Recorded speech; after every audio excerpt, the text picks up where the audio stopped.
Sonya Massey gets justice in Illinois as former police officer is found guilty in the unaliving of her.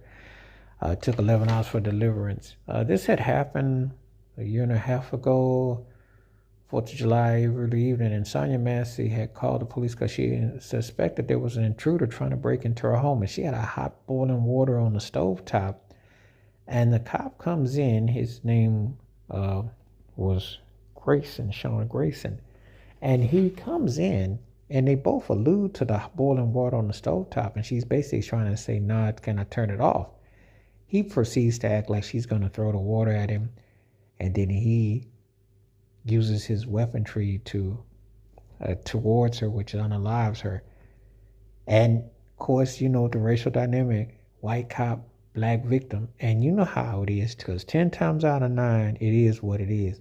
See, people don't always like to hear the facts that when it's black folks going to getting justice, it's a different standards, because oftentimes than not, it's like actions happen, results later. There's no taser, there's no, and then the jury saw the video. It took 11 hours, they made a deliverance. And we knew it was cold blooded.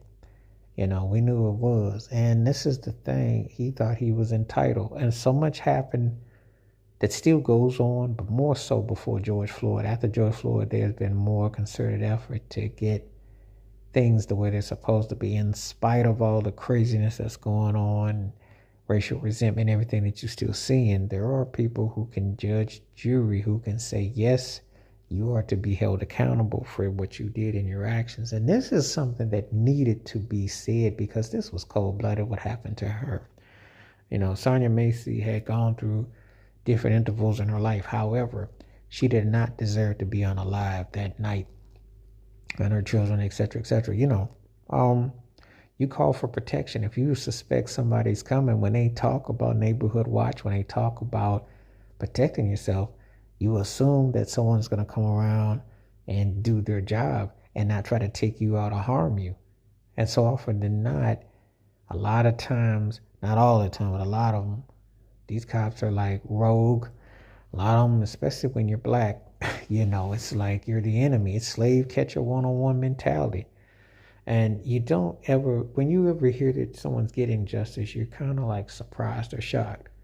In 2025, you're still shocked or surprised, or 2026, because nothing looks like we're even close to that. And there is still this mindset that a white cop is going to have access to do whatever they want in a black area or a black person.